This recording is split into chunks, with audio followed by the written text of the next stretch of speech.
Today we're in Portsmouth with the What's Going On show, and today we're going to ask a few questions for the lovely Shamila Dhana of the Portsmouth City of Sanctuary. I was the second born. Growing up with boys, you've got to be assertive. In Zimbabwe, you have a lot of house help. So you wake up, your beds are done for you. So when I came to the UK, I was like, no one's going to do anything for me, eh? Nobody. You said you was really down bad and you went homeless. How did that happen? It was a combination of things. Someone is like, oh, come and stay with me. And you get there and you're like, there's a currency here, there's an exchange, there's something I've got to do to stay here. I met this family from Afghanistan and they said that the baby was born at the back of a truck. And the smuggler was like, if you just scream, I'll kill you. And that's why I'm passionate about City of Sanctuary, because if people know about it, it's a place where they can get help.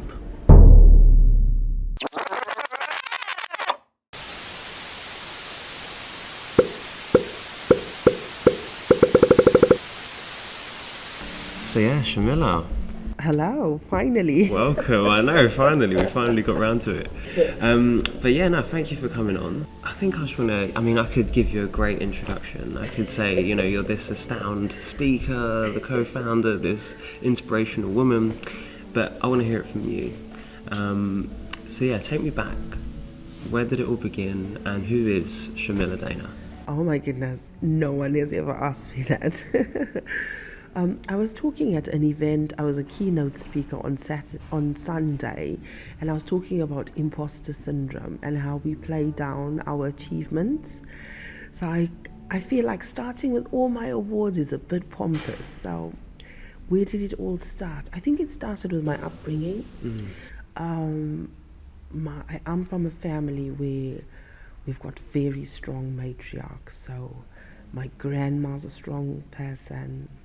My mom, my aunties, they just the voice and the breath of family.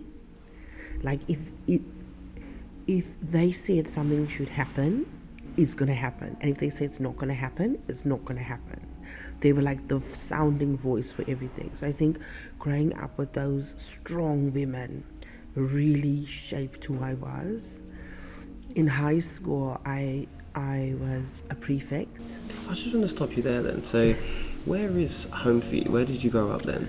Zimbabwe, okay. Yeah, the beautiful Zimbabwe. So shout out to all the Zimbos watching. Yes.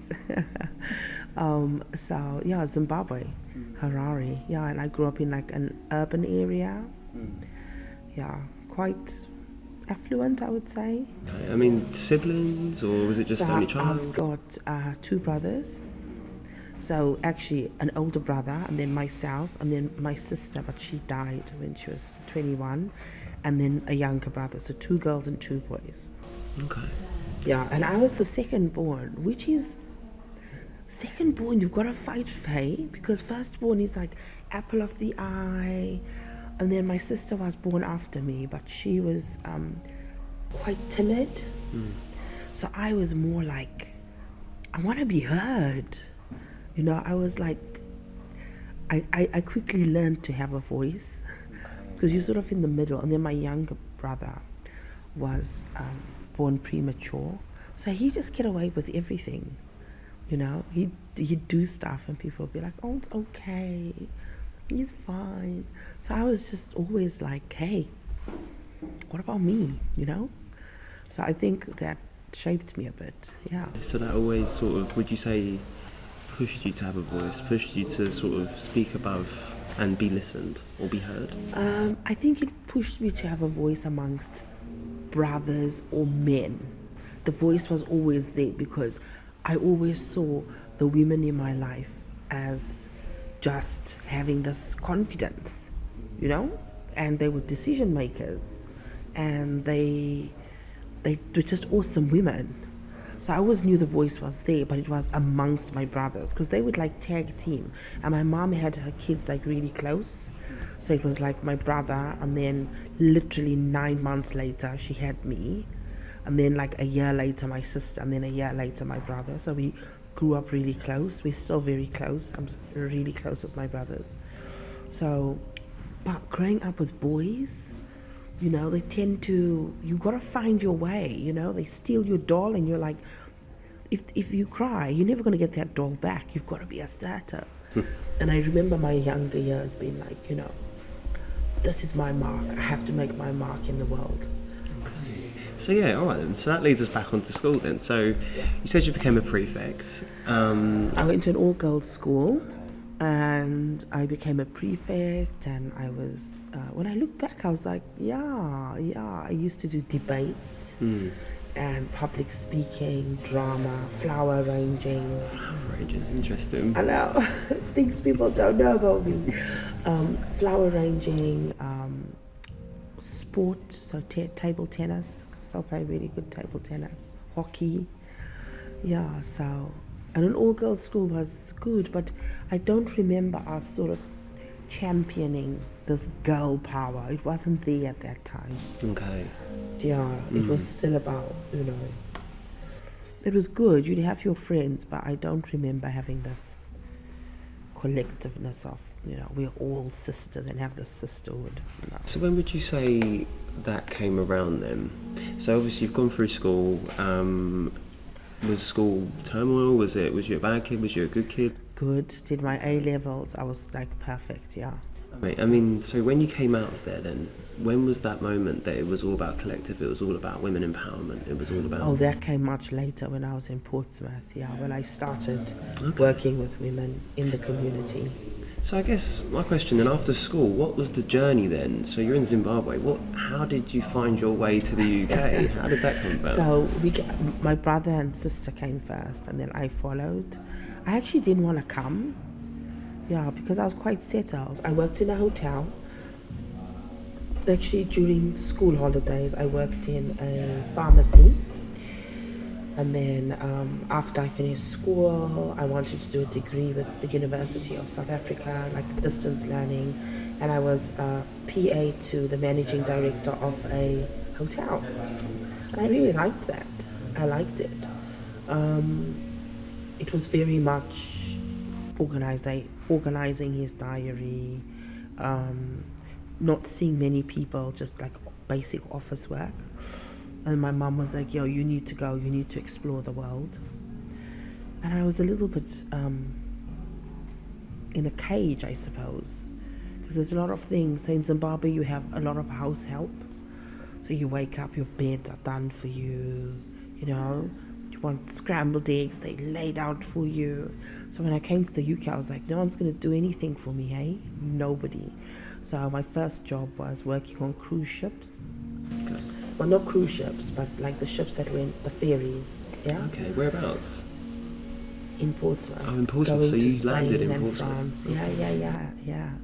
That's how I became established in the city. Well, at that point, it was just, you'd go on for like 2 or 3 weeks and then come off, and we shared a house with other people that worked on the ship. What kind of year was that, are we talking then? So when you actually came to Portsmouth, what kind of year, what kind of environment was it like in Portsmouth? It was weird because there weren't many people of colour. I remember that specifically. I remember that there was one shop that had like South African stuff or like ethnic stuff, where you could get your South African curry powders, and everything was, it wasn't as diverse as it is now. Really? How long ago was that? Was that early 2000s, would you say? Early 2000s. Okay. Yeah. All right. So cruise ships, sort of ferries, So you was on there, and I mean, still, I'm not getting that point where you thought, what, this is what I stand for, this is what I want to do, this is, so how did that come about? That was a very nice time. It was, you meet a lot of people. And then I lived in London for some time, for about 5 years, and then I moved back to Portsmouth. When I moved back the second time, that's when things went really downhill for me, because I couldn't work anymore, and then I became street homeless. And I remember sort of going into the refugee centre, the Red Cross drop-in, and my brother and I were so hungry, and I didn't know that food banks existed or other people faced these sorts of problems. I thought it was just us. And then I quickly realized that actually they're people with real problems. And I remember us being really hungry and just having this welcome, and everything was free. Like even tea and biscuits, something that's really cheap. If you're hungry, that means a lot. If someone says, "Here's a plate of food, go and enjoy yourself." So that's when it started for me, because my outlook on life changed. I mean, if you don't mind me asking then, so you said you was really down bad and you went homeless. How did that happen? Yeah, so I became homeless because of like legal issues around me, like doing my citizenship. So that's what happened. But when I look back at it, it was a combination of things. It was not having enough knowledge, not having enough places to reach out to, and that's why I'm passionate about City of Sanctuary, because if people know about it, it's a place where they can get help, and I think mental health as well. Yeah. So sometimes with mental health, you think I'm the only one that feels suicidal, or I'm the only one that feels a specific way. But actually, when you talk about it to others, you realize that actually we're all just human beings trying to exist and do the best we can. Yeah. So from that point, then my life started getting a lot better, and then I won an award for my work in the So community. you started standing up for the people and being their voice then? Yeah. Amazing. After I got help and my situation changed, and my mental health changed, I then people in the community started nominating me, and I think when I won the first award, I felt seen, but I never do something for the award. I was just doing it because of my own lived experience. And I've always just wanted to help people that need it. But at that point, the penny didn't quite drop with like my passion for women's issues. And then I was approached when I won. There was a group at the awards that were going to do some work around telling the stories of community activists in Portsmouth going back like years and years ago, like the 1950s, 60s. And they said to me, "Wow, you're amazing, like you've impacted all these lives." And that's when I was like, oh yeah, actually, if you put it down on paper, I'm pretty awesome, And then I did that project, and they asked a lot of questions, and when we were doing that project, I then won an international award with the Red Cross. Okay. So what was the first award then? What was it called? The Pomozi Portsmouth Inspirational Women's Awards, yeah. And then I won the International Federation Award for the Red Cross. And that one was amazing because that was 300 entries across the world globally. So the International Federation, that's like hundreds of countries, right? And some of the people are like walking through landmines, or they were volunteers in Syria where there's bombs everywhere. And I was chosen out of 5 women, and I thought, oh my God, me on this little island from Zimbabwe.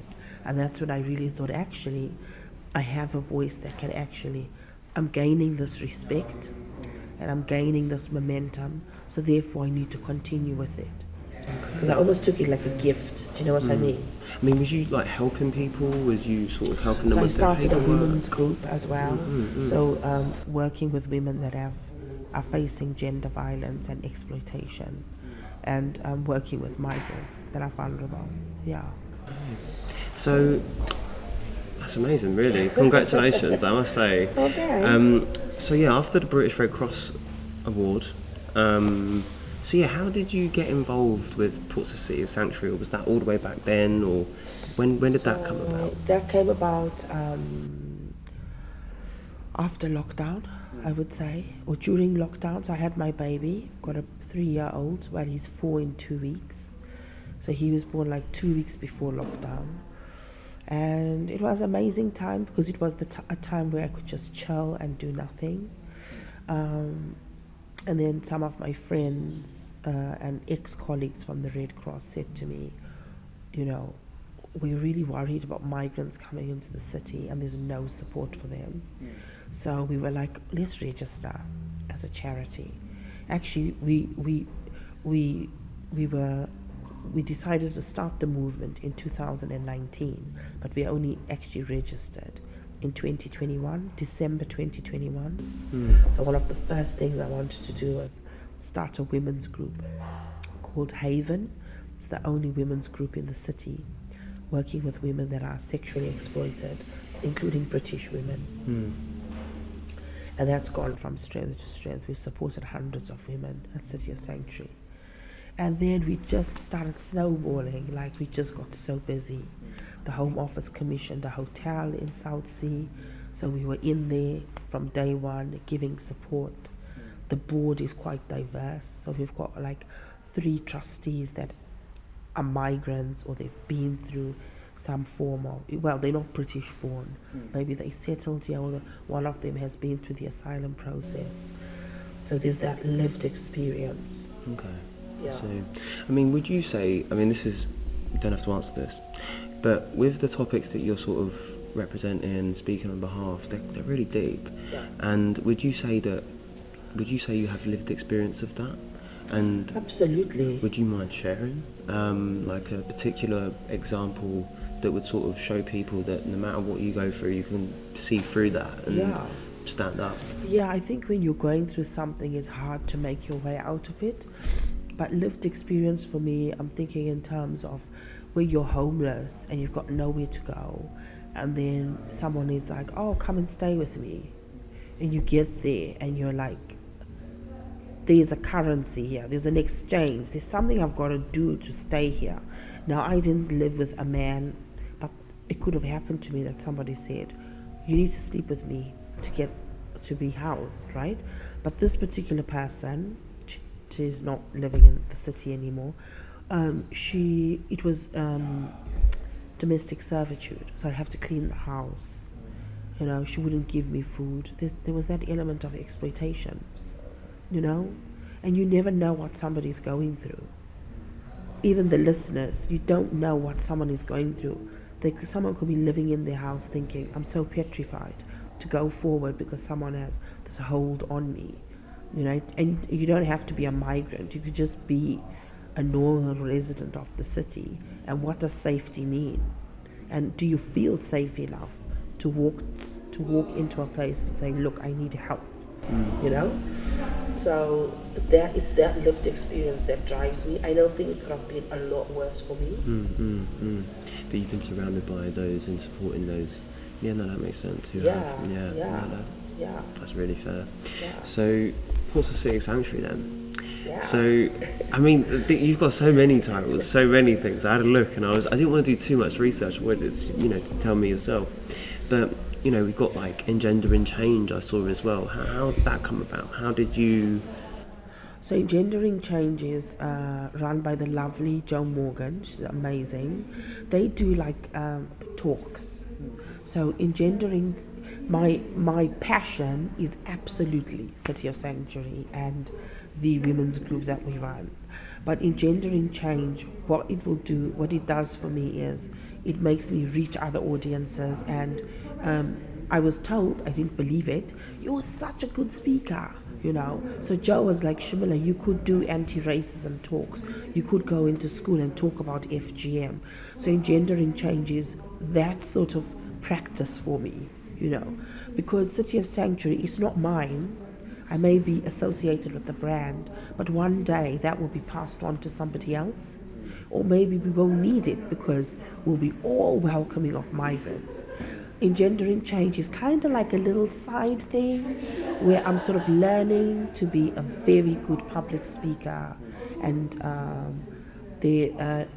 maybe reaching sort of different audiences. Okay, so that brings us back then. So, a bit of full loop. So with the British Red Cross, is that a continuing thing? Like you're still talking for them or you're still representing them? Yes, I'm still Vice President for Red Cross Hampshire. Okay. I still believe in all the values that the Red Cross hold. And I'm also a director for Citizens Advice. Wow. And they are an amazing team. Shout out to everybody at Portsmouth Citizens Advice, Sandy, everyone in the team and the board. The board are really passionate about the clients, the volunteers, everybody that puts their heart and soul into it. And again, it's about this alleviating suffering and also me representing my community, you know, because I'm a black woman, and sometimes you think, is there space for me here, you know? And being that voice is important in everything, not just Citizens Advice, but City of Sanctuary. When I attend an event, my heritage is important. And what am I doing to influence another mixed race girl? Do you know what I mean? Yeah. I mean, how has it been for you then, as a mixed race person? I'm mixed race as well. How has it been for you since you've been in Portsmouth? Has it been, we can just be honest, was it racist when you came here? And how has it changed over the years, would you say? Was it racist? I don't think, I experienced one racist incident when I was on the ferries, right?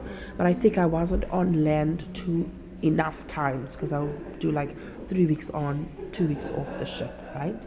But it wasn't as diverse. I would say now it's much more diverse, yeah? But it is difficult, you know? It is difficult because you're like, you know, sometimes I think maybe I'm not meant to be here.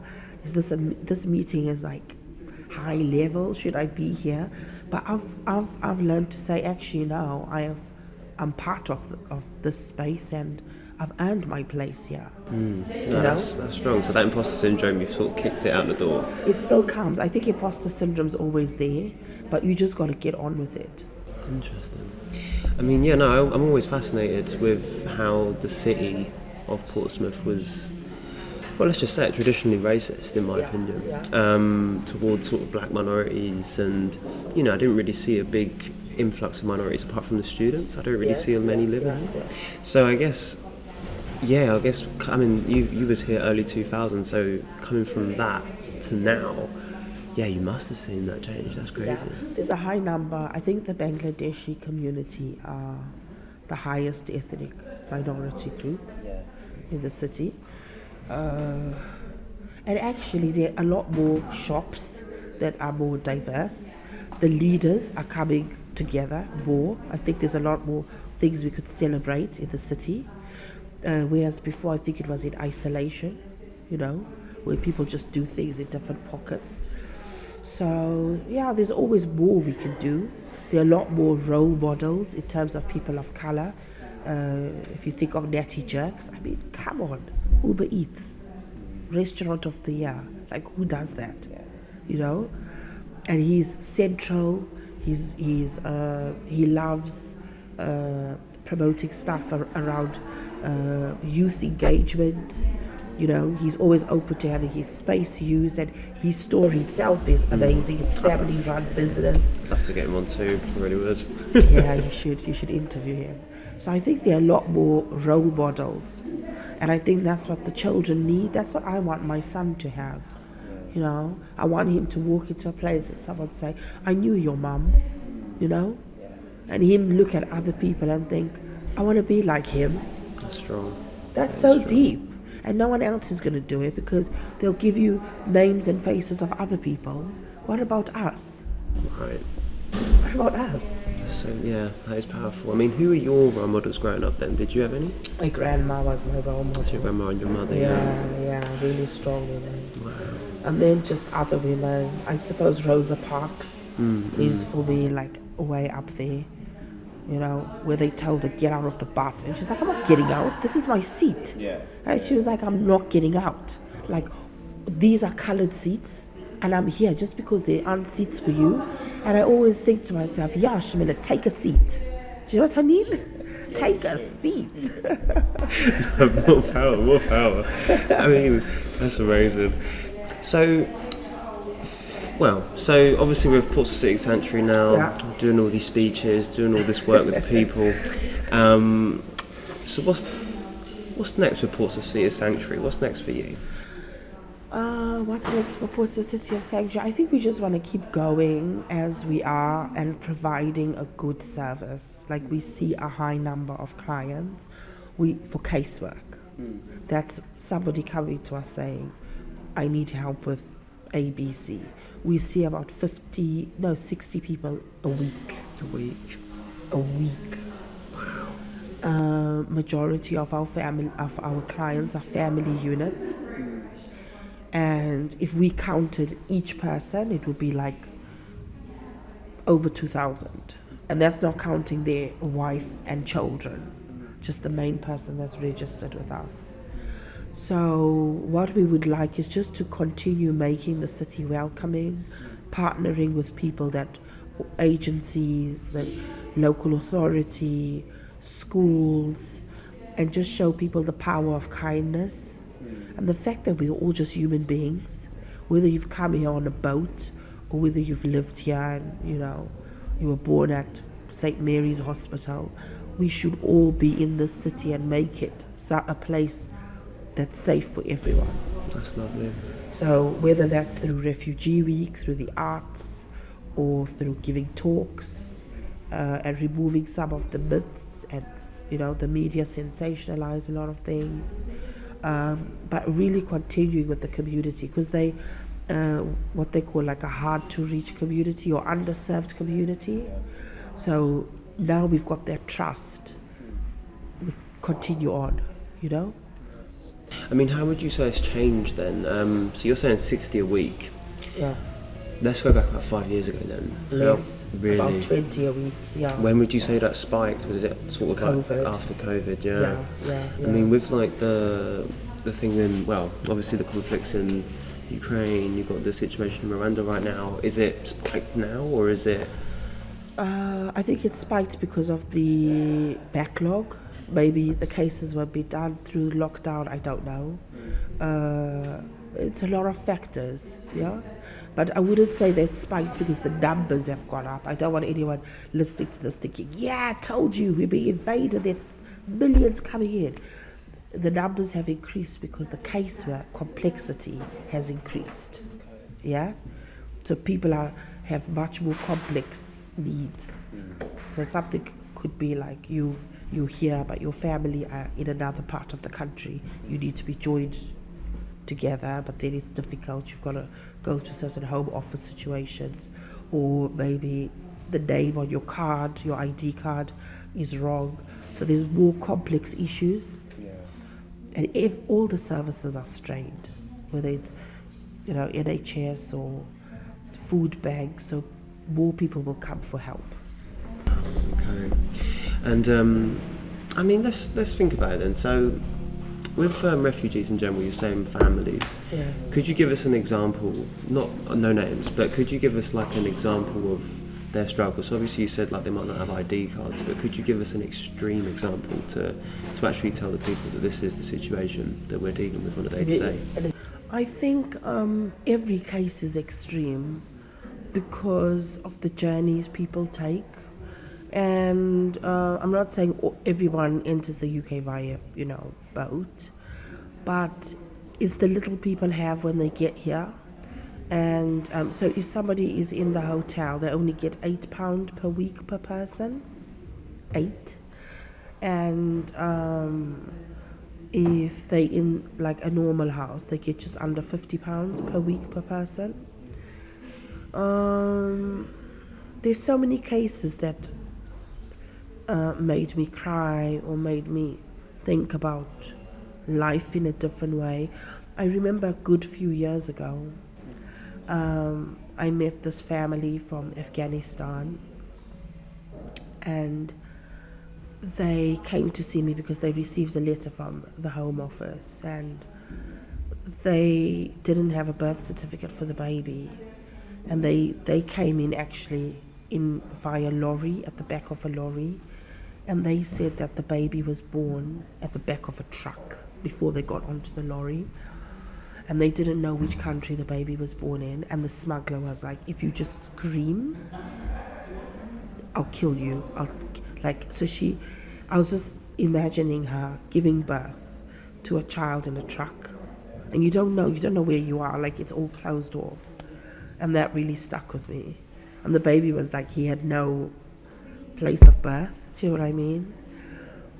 But they've moved on, and they've been living here long. They've moved to London, and they're quite settled in the UK. But I just thought, like, that's just a child. That's crazy.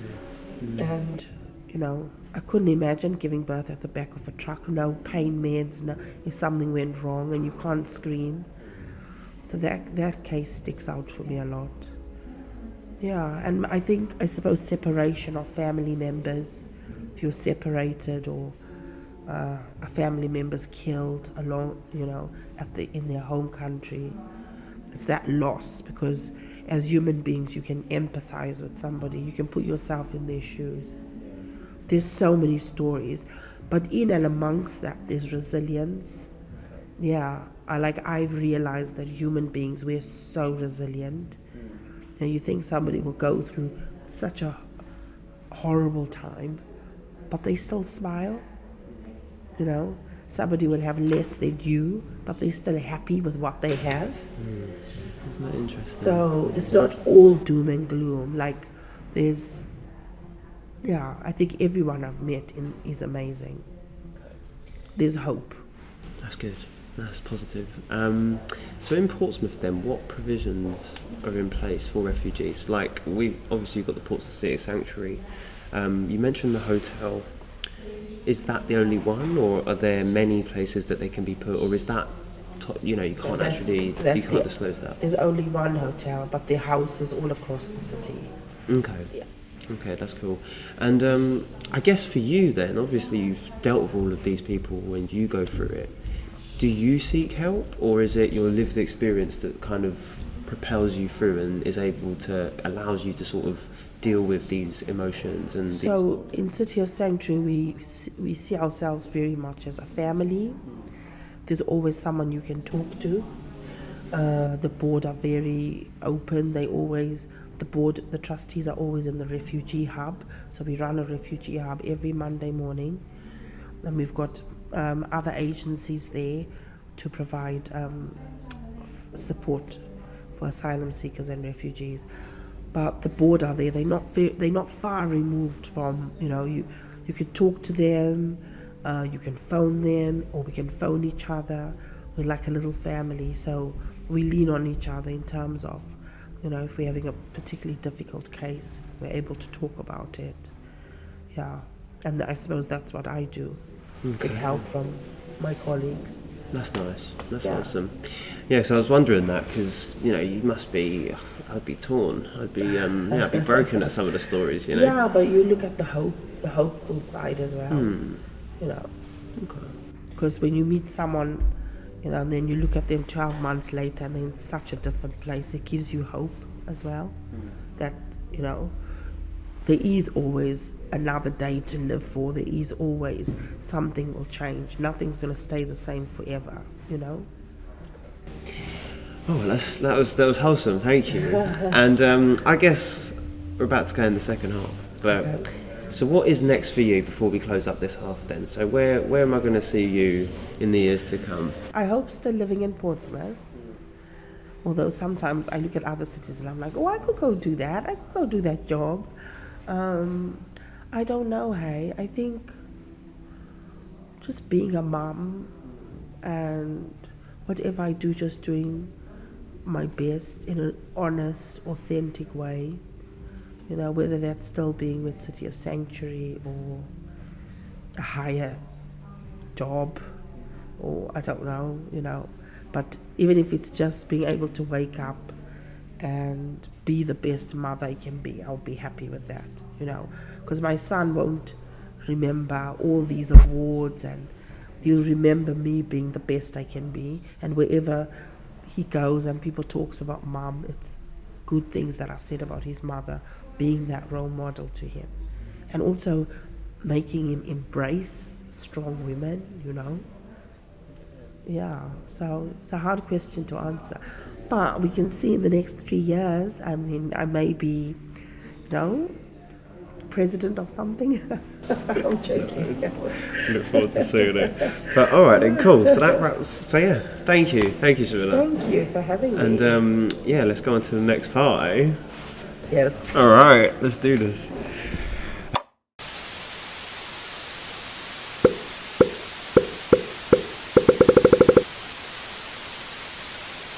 What are your thoughts on refugees in general, and do you believe that people should actually look after refugees and there should be refugee hubs? Of course, I don't think that's necessarily a question that needs to be asked. I don't know anyone who doesn't believe that those searching for safety or those searching for a place of refuge should be eliminated from society. I think that's why we have social systems in place for that very thing. I think obviously like shelter as a bare minimum and food, and also the facilities to start working as well. I mean, we do have a lot of homelessness, especially in Portsmouth. So I think there needs to be a balance of giving both refugees the opportunity and homeless people. What do you think about the refugee situation? I'll be honest with you, I've got absolutely no clue. I don't watch the news or anything like that, so I'm not going to make any comments because I'm absolutely not foggiest whatsoever. It's, well, at the end of the day, just live and let live. What's the point in like crying about other people who are in danger coming over? Like, I don't know like ins and outs, but I know very basic level sort of stuff. That's totally fine. I mean, what are your thoughts on refugees coming to the UK then? Well, they're coming from somewhere that's, not suitable to live, and I think just as well we should just help anyone out. If they're legally, they shouldn't be here. If they are genuine refugees, yes. But Americans, they got a problem as well. Refugees going over the border. What they do is take the photographs, fingerprints, date of birth, name, and then send them back. I think England is very populated already.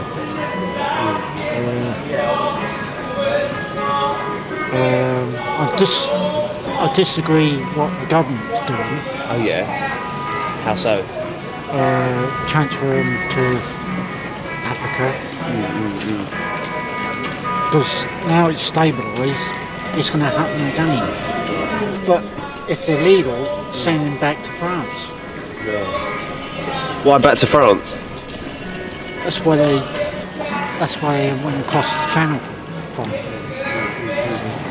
Alright, well. People obviously need to make a better living for themselves. Like, if I was in their situation, I'd do the same. If I had to support for my family, if I had kids and all of that, of course I'm going to take that step to better their life. I know a lot of people are against it. For me, it doesn't affect me. I'm still living, breathing, happy. Do you know what I mean? So for people that are so pressed about it, I think they're just very insecure or sorry.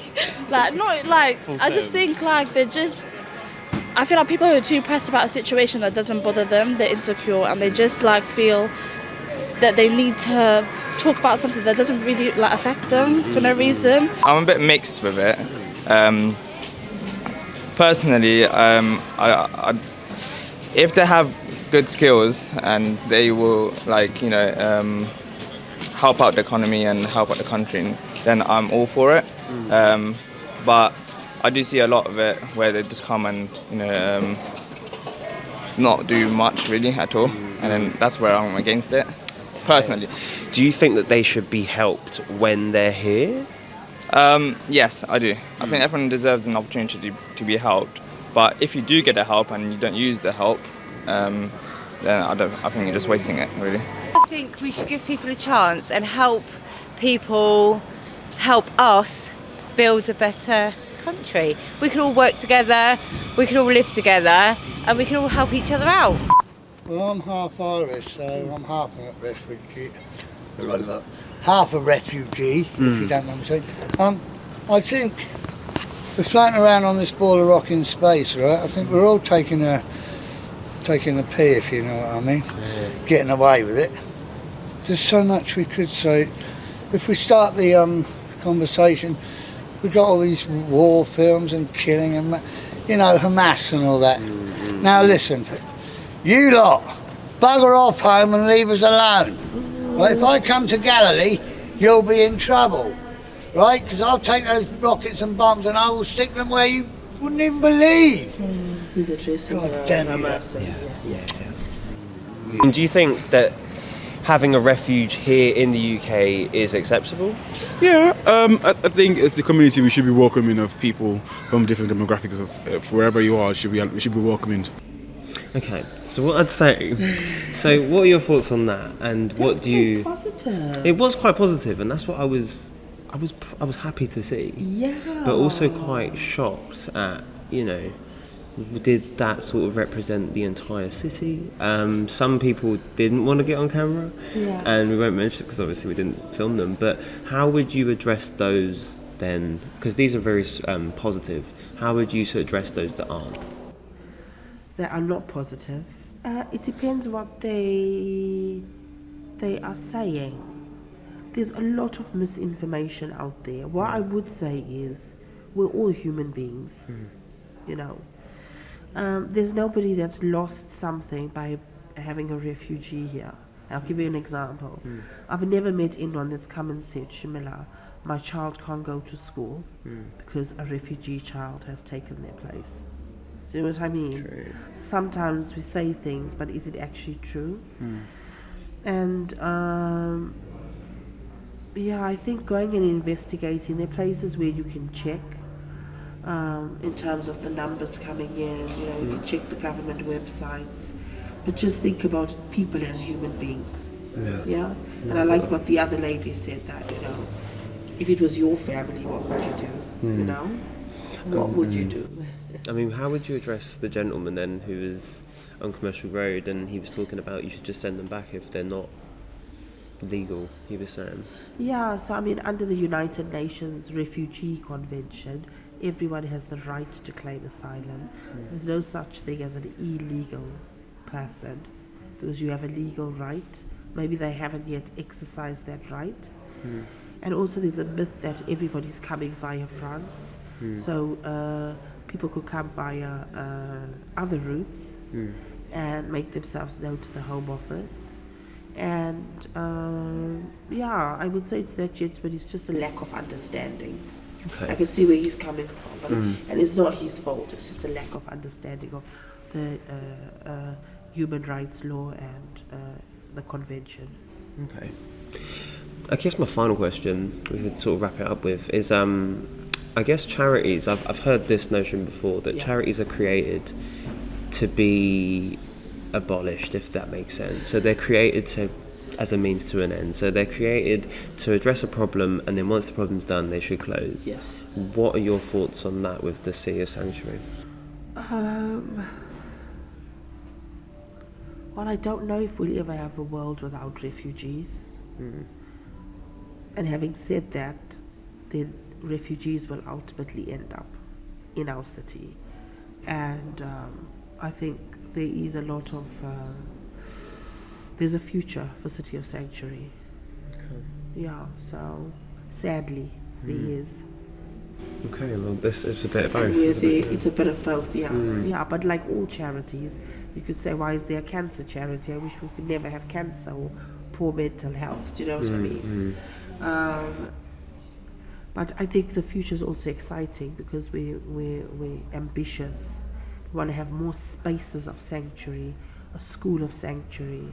The library have just become a library of sanctuary. There are all these institutions that can take up the ethos of sanctuary. So there's a lot more work. So even if the refugees decreased, well, there's a lot more we can do in terms of safe spaces for everyone that lives here, right? Because the Library of Sanctuary doesn't just benefit a refugee, it benefit you, or benefit anyone that feels a bit vulnerable and they go to the library and they'll be able to get that help.